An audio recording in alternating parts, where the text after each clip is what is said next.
What do you mean my account is overdrawn?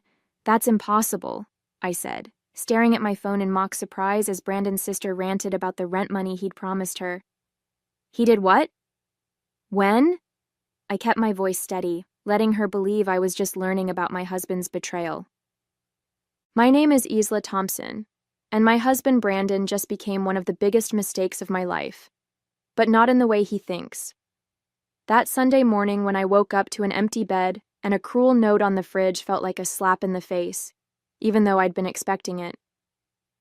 Goodbye. Never loved you anyway. Real classy, Brandon. I'm a forensic accountant in Milwaukee, and I've spent the last 15 years tracking financial fraud for some of the biggest corporations in the Midwest. So when my own husband started showing signs of planning his great escape 3 months ago, let's just say he wasn't exactly dealing with an amateur. The first red flag was when he started asking about our retirement accounts, showing sudden interest in our finances after years of letting me handle everything. Then came the secret phone calls, the unexplained absences, and the way he'd change his computer screen whenever I walked into the room. Classic signs of someone planning to bolt. I'd seen it all before in my line of work. What Brandon never realized was that every suspicious transaction, every hidden purchase, every attempt to quietly move our money, I saw it all. Each step he took to try to rob me blind was documented, photographed, and sent straight to my lawyer. By the time he left that note, thinking he'd pulled off the perfect escape, I had already moved our savings, flagged our accounts, and prepared for every scenario he might try. So when the fraud alerts started flooding my phone that Monday morning, I couldn't help but smile. Brandon thought he was 10 steps ahead, but he had no idea he was walking straight into a trap of his own making. The phone kept buzzing with notifications, declined transactions, failed withdrawal attempts, frozen accounts. Each one was like music to my ears. My hand brushed against the folder marked "Just in Case" sitting on my desk, filled with months of evidence that would destroy not just his escape plan, but his entire future. As I listened to his sister's desperate voice on the phone, I almost felt sorry for him. Almost.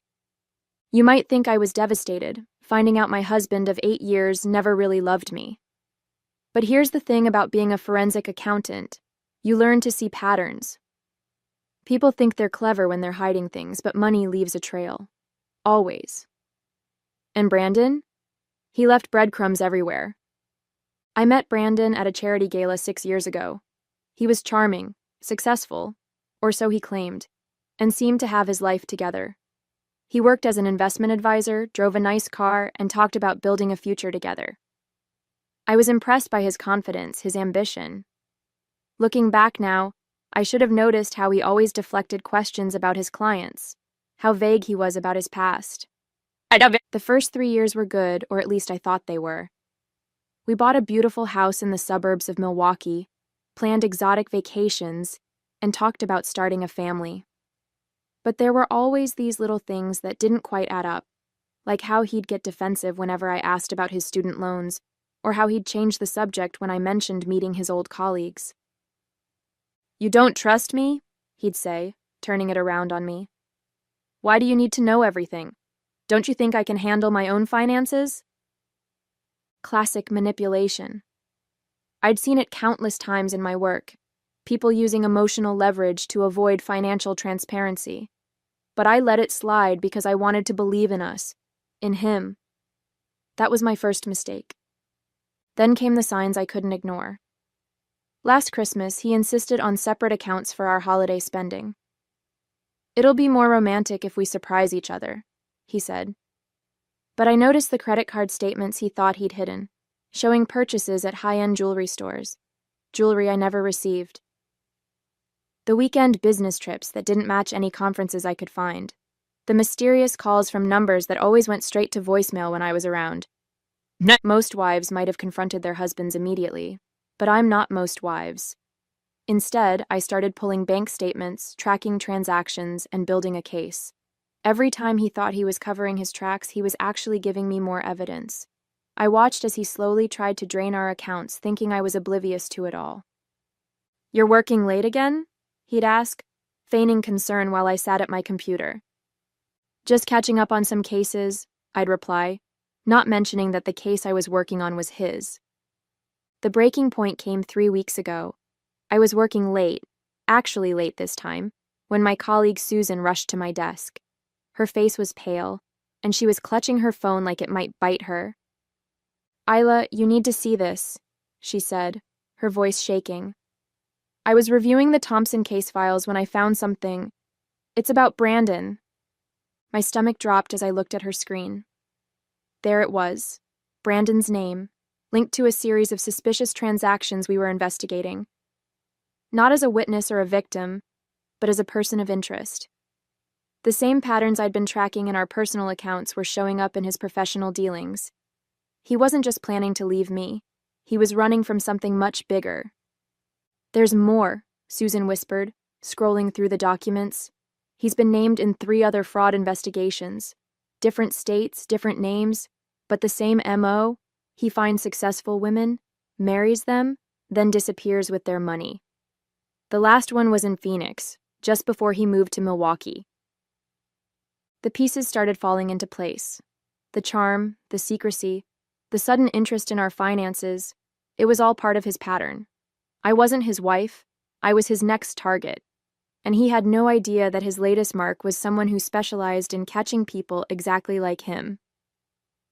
That night, I sat in our kitchen until dawn, going through everything with fresh eyes. The loving husband act, the careful manipulation, the way he'd slowly tried to isolate me from my friends and family. It was all so clear now.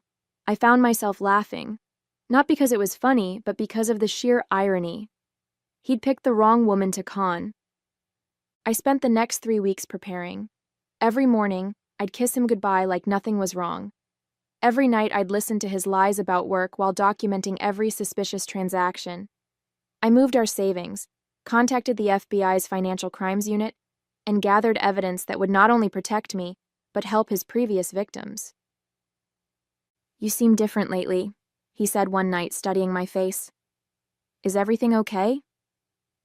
I smiled, thinking about the trap I'd set, about how his own arrogance would be his downfall. "Just tired from work," I replied. "You know how it gets this time of year." He nodded sympathetically, probably thinking I was working hard to earn more money for him to steal. If he'd paid more attention, he might have noticed the gleam in my eye, the one that said I knew exactly what he was planning. But con men like Brandon never think they'll be the ones getting conned. And that's the thing about people who make a living betraying others. They never expect to be the ones getting played. The morning after Brandon disappeared, his plan started unfolding exactly as he'd expected. The first call came from our bank. Unusual activity, multiple withdrawal attempts, credit cards maxed out. The second was from his sister Kelly, hysterical about the money he'd borrowed. The third was from a woman named Rachel Clark in Phoenix, asking if I knew where her husband was. Her husband. The words hit me like a bucket of ice water. "I'm sorry, what did you say?" I gripped my phone tighter, sitting down at my kitchen table. "Brandon Murphy. He's still legally my husband," Rachel explained, her voice tight with anger. "He disappeared with my savings 3 years ago.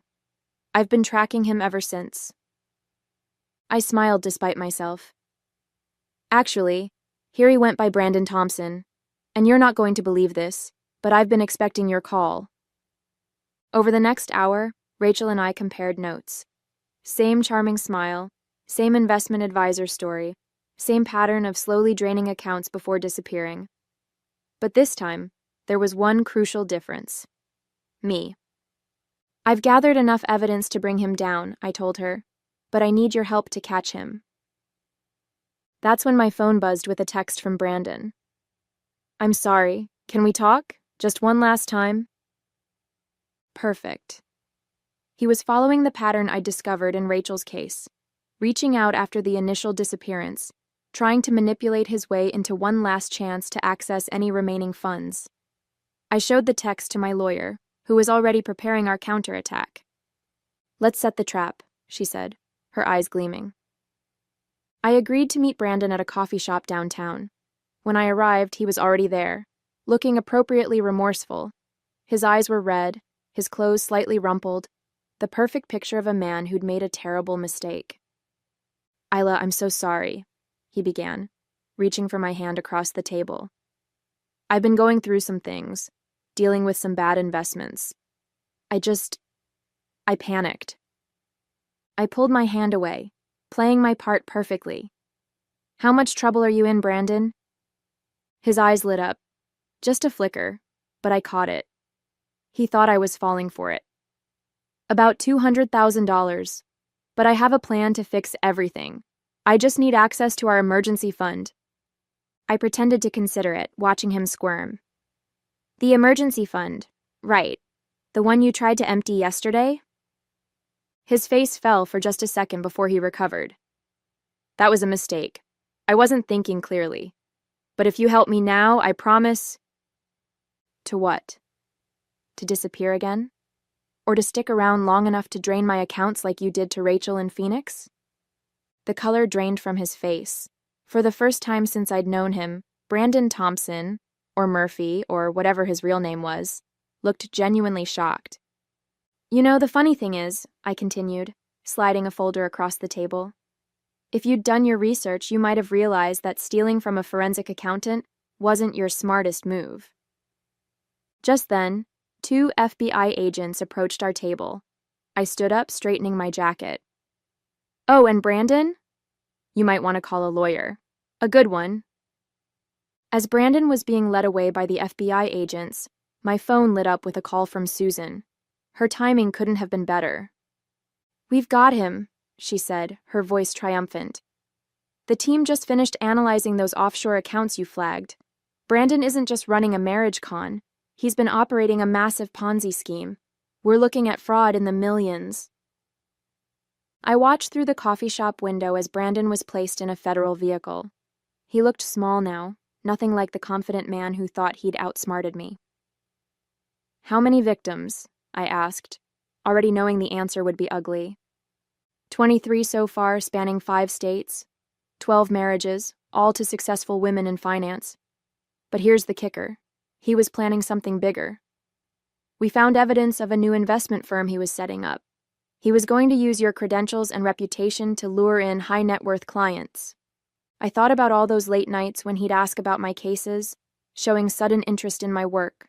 He wasn't being supportive. He was gathering information, planning to exploit my professional reputation for his biggest scam yet. "The irony," I said, "is that if he hadn't gotten greedy, if he'd just stuck to his usual marriage scam, he might have gotten away again, but he just had to go bigger." "That's not even the best part," Susan continued. "Remember that country club membership he insisted on last year? Turns out he was using it to meet his next target, Caroline Mitchell, the hedge fund manager. He was already laying the groundwork for his next disappearing act." I recalled all the Sunday golf games, the late-night networking events. While he was playing the devoted husband at home, he was setting up his next victim. But Caroline Mitchell wasn't just any hedge fund manager. She was one of my closest friends, and she'd been working with me to document Brandon's every move for months. "Let me guess," I said. "Caroline gave you access to all their private conversations?" "Every email, every text, every recorded conversation in the club lounge. He literally handed us a blueprint of his entire operation while trying to seduce her. The guy practically wrote our case for us." I couldn't help but laugh. Brandon had spent months meticulously planning his exit, thinking he was the smartest person in the room.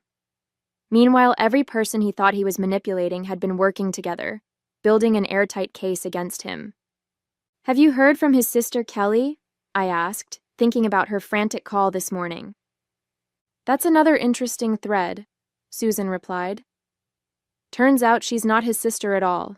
She's an accomplice. They've been running this scam together for years. She plays the desperate sister to explain why he needs to borrow money urgently right before he disappears. She's being picked up in Chicago as we speak." I sat back in my chair, taking it all in. The scope of Brandon's deception was breathtaking, but so was his blindness. He'd been so focused on maintaining his lies that he never noticed the trap closing around him. "One more thing," Susan added. "We found his real identity. His name isn't Brandon Thompson or Murphy, it's Brandon Roberts. and he's been wanted for fraud in Canada since 2015. I smiled, thinking about the massive case file waiting on my desk. Well, Brandon Roberts, welcome to your worst nightmare. I was about to head back to the office when my phone buzzed again. This time, it was a text from an unknown number. You think you're clever, but you have no idea what's coming. Check your email. The message was followed by an email containing detailed photos of me with my family, my daily routines, even shots through my home windows. A chill ran down my spine, not from fear, but from anger. Brandon had hired someone to watch me. I forwarded everything to Susan and my lawyer, then made a call to the FBI agent in charge of Brandon's case. Agent Morrison? We've got another player in the game. Already on it, she replied. The photos were sent from an IP address we've been monitoring. James Foster, Brandon's former cellmate from a brief stint in Phoenix. He's been working as Brandon's muscle, threatening victims who get too close to exposing the scheme. I thought about Rachel Clark, wondering if this was why she'd waited so long to come forward. Where is he now? That's the thing, we can't locate him, but he's probably... Agent Morrison stopped mid-sentence. Hold on. There's movement on one of Brandon's frozen accounts. Someone's trying to access it from inside your house. My house. Where I'd left my laptop open. I called Rachel immediately. Is everything okay there? We have a situation, she whispered. Kelly's here. She must have had a key. She's trying to access Brandon's accounts from your computer. Kelly, the fake sister, who was supposed to be in custody in Chicago. My mind raced through the possibilities. Either she'd escaped or... Rachel, get out of there now. Kelly's not working alone. I heard a crash in the background, followed by Rachel's sharp intake of breath. Too late, Foster's here too. My heart pounded, but my mind remained clear. This was exactly the kind of desperate move I'd anticipated. Rachel, remember what we discussed? It's time. Through the phone, I heard Rachel's calm voice. Hey, Kelly, before you do anything stupid, you might want to look at what's on that screen. I smiled, knowing exactly what they were seeing. Every file, every account, every piece of evidence wasn't just stored on my laptop. It was being live-streamed to the FBI's servers. Plus, the whole house was under surveillance with agents stationed nearby. It's over, I heard Rachel say. Look outside. The sound of sirens filled the background as FBI agents swarmed my house. Within minutes, both Kelly and Foster were in custody, and Rachel was safe. I drove home to find Agent Morrison waiting for me. Quite a performance, she said. You knew they'd try something like this? People like Brandon, Kelly, and Foster, they always get desperate at the end. They're so used to being in control that they can't handle losing it. I looked at my house, now a crime scene. I just had to make them think they had one last chance to win. Well, with this attempted break-in and the threats, we can add witness intimidation and conspiracy charges to their list. Agent Morrison smiled. I'd say your trap worked perfectly. I thought about Brandon sitting in his cell, probably still believing he could talk his way out of this. He had no idea that his desperate final move had just given us everything we needed to ensure he'd never scam anyone again. 2 months later, I sat in the courtroom watching Brandon's world crumble around him. Gone was the confident smile, replaced by a look of utter defeat as the judge read out his sentence. Brandon Roberts, for multiple counts of fraud, identity theft, conspiracy, and witness intimidation, this court sentences you to 25 years in federal prison. I caught his eye as they led him away. For a moment, his mask slipped completely, and I saw the panic beneath. The man who'd written "Never loved you anyway" on a note in my fridge now faced a future where love was the least of his concerns. Kelly and Foster didn't fare much better. Both took plea deals, but they'd still serve significant time. As part of their agreements, they provided evidence against Brandon's entire network, exposing operations in 3 countries. Rachel sat beside me, squeezing my hand as Brandon's victims, my unexpected sisters in survival, stood one by one to share their impact statements. Each woman told a similar story of betrayal, but ended with the same note of triumph. We'd not only gotten justice, we'd gotten our power back. After the sentencing, Agent Morrison approached me with a smile. The Bureau could use someone with your skills. Have you ever considered consulting for us?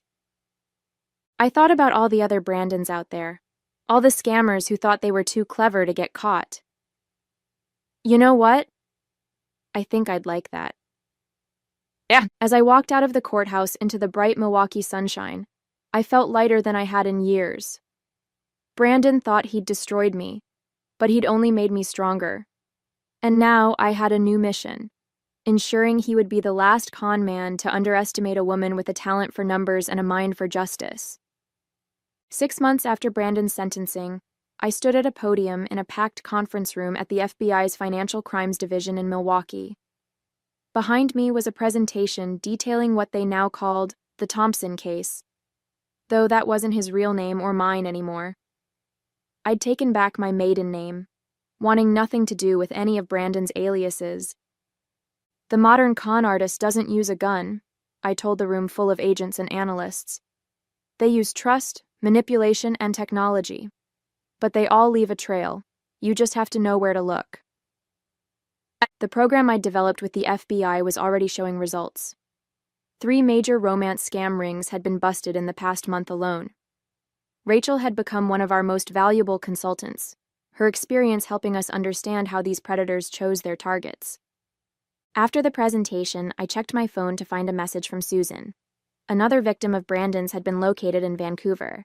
Unlike the rest of us, she'd lost everything: her house, her savings, her business. But this time, we could help her recover what was stolen. The forensic team had finally cracked Brandon's encrypted files, revealing accounts he'd hidden all over the world. I thought about that Sunday morning when I'd found his note, how he'd tried to break me with 5 cruel words. Instead, he'd given me a gift, the chance to help others fight back against people like him. My new apartment overlooked Lake Michigan, and as I sat on my balcony that evening, I smiled at the irony. Brandon had spent his life taking things from strong women, but in the end, he'd inadvertently created something powerful. A network of survivors turned warriors, all dedicated to taking down men like him. Sometimes the best revenge isn't just surviving, it's thriving.